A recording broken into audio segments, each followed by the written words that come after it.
बच्चों, तो maximum minima का एक अगला वीडियो जिसमें हम एक न्यूमेरिकल लेकर के आए हैं और वो न्यूमेरिकल आपके सामने ये व्हाइट बोर्ड पे दिख रहा। देखिए क्वेश्चन कह रहा कि so that of all the rectangles in scribed in a circle the square has the maximum area.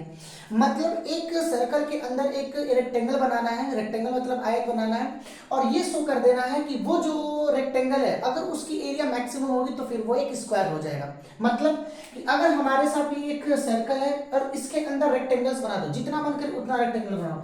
एक रेक्टेंगल ये, एक रेक्टेंगल ये, एक रेक्टेंगल ये, एक रेक्टेंगल ये, मतलब बहुत सारे रेक्टेंगल्स, और हमें ये शो करना है कि जो रेक्टेंगल मैक्सिमम एरिया रखेगा, मतलब जो रेक्टेंगल सबसे अधिकतम एरिया रखेगा वो एक स्क्वायर होगा। मतलब हमको जनरली प्रूफ कर देना है इस क्वेश्चन में कि एक सर्कल के अंदर जो मैक्सिमम एरिया वाला रेक्टेंगल है वो एक स्क्वायर है। मतलब हम सर्कल के अंदर रेक्टेंगल बनाएंगे, रेक्टेंगल का मतलब होता है आयत, और किसी तरह हम उसको प्रूफ कर देंगे कि वो एक स्क्वायर है। तो अगर वो स्क्वायर हो जाएगा तो फिर वो एरिया मैक्सिमम रखेगा। तो बिना देर के स्टार्ट करते हैं आज की कहानी। देखिए क्वेश्चन फिर से पढ़ रहे हैं, so that of all the rectangles inscribed in a circle. मतलब एक सर्कल के अंदर रेक्टेंगल को इनस्क्राइब करना है, मतलब सर्कल के अंदर बनाना है। यानी अगर मान लेते हैं कि ये सर्कल है और ये सर्कल की सेंटर है, तो इसके अंदर एक रेक्टेंगल बना दीजिए, ये और ये।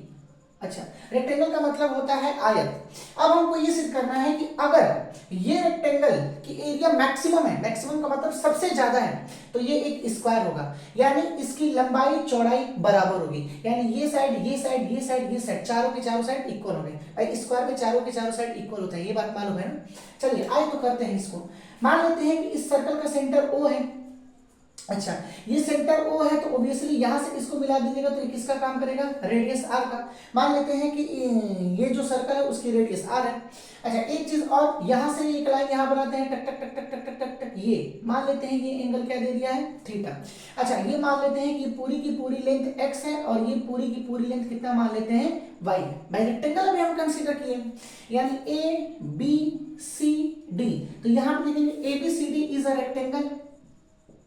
ABCD एक क्या है, रेक्टेंगल है, जिसमें AB इज इक्वल्स टू हमने x और BC इज इक्वल्स टू हमने y कंसीडर कर लिया। यानी x और y हमने कंसीडर कर दिया, लेंथ x और ब्रेथ y। और किसी तरह हम इसको दिखा दें कि x और y दोनों आपस में बराबर है। जब x और y दोनों आपस में बराबर हो जाएंगे तो ABCD एक स्क्वायर हो जाएगा। स्क्वायर का मतलब एक वर्ग हो जाएगा। आइए चलते हैं, देखते हैं कैसे ये प्रूफ होता है। तो यहां से हमने O से C मिला दिया तो ये एंगल कितना हो गया, थीटा। ठीक।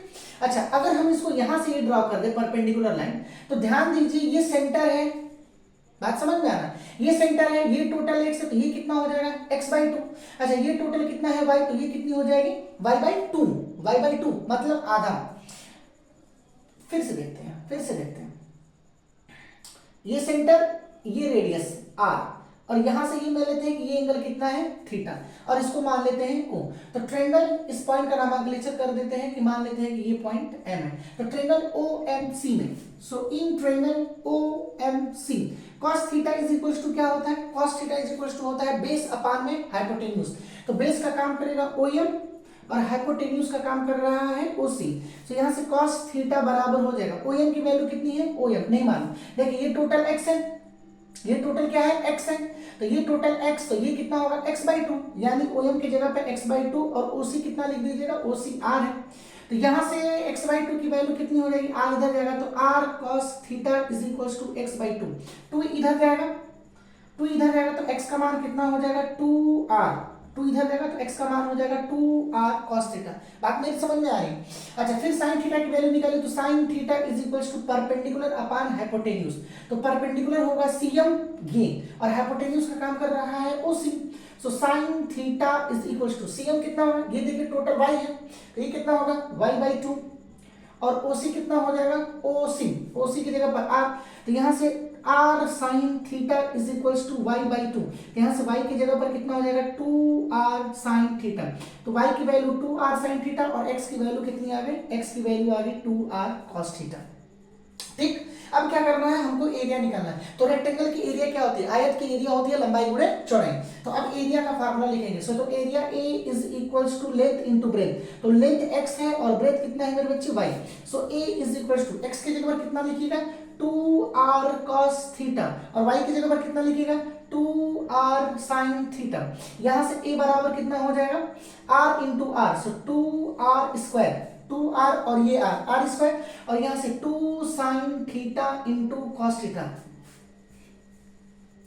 दिख रहा है यहाँ पे a इज इक्वल टू, यहाँ पे कर देते हैं, यहाँ पे इसको मिटा देते हैं, अब इसका कुछ काम नहीं। सो a इज इक्वल टू कितना रहा 2r और एक ये r मिलके 2r स्क्वायर होगा, 2r और एक r 2r स्क्वायर होगा, और ये देखिए 2 sin थीटा cos थीटा, तो यहां से हो जाएगा sin 2 थीटा।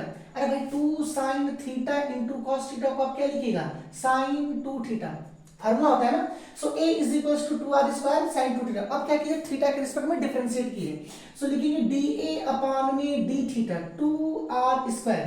अब sin थीटा का डिफरेंशिएशन होता है cos 2 थीटा, फिर से करेंगे इनटू 2, तो 2 से कितना होगा 4r स्क्वायर cos 2 थीटा, सो dA अपॉन में d थीटा।